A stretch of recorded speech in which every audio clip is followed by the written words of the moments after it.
பயணிகளின் கவனத்திற்கு ரயில்வே சார்பில் ஒவ்வொரு ஆண்டும் புதிய கால அட்டவணை வெளியிடப்படுகிறது.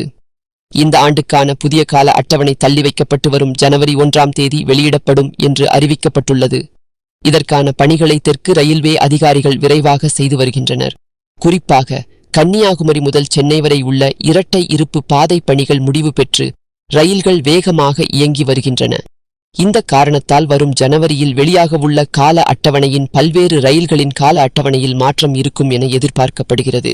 வரும் ஜனவரியில் வெளியாக உள்ள ரயில்வேயின் புதிய கால அட்டவணையில் தாம்பரத்திலிருந்து நாகர்கோவிலுக்கு புறப்படும் அந்தியோதயா ரயிலின் நேரத்தை அரை மணி நேரம் முன்னதாக மாற்றியமைக்க தென் மாவட்ட பயணிகள் கோரிக்கை விடுத்துள்ளனர்.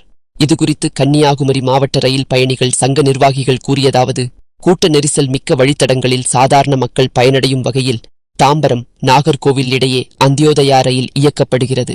இந்த ரயிலில் தாம்பரத்திலிருந்து இரவு 11 மணிக்கு புறப்பட்டு மறுநாள் நண்பகல் 12:45க்கு நாகர்கோவிலை அடைகிறது. அந்தியோதயா ரயிலில் நாள்தோறும் ஆயிரக்கணக்கானோர் குறைந்த கட்டணத்தில் பயணம் செய்து வருகின்றனர். இந்த ரயிலை இயக்குவதை வரவேற்கிறோம். அதே நேரத்தில் ரயில் நேரத்தை சிறிது மாற்றி அமைக்க வேண்டும். அதாவது தாம்பரம் நாகர்கோவில் அந்தியோதயா ரயிலின் கால அட்டவணையை தாம்பரத்திலிருந்து புறப்படும் நேரத்தை மாற்றம் செய்து இரவு 10:30க்கு புறப்பட வேண்டும்.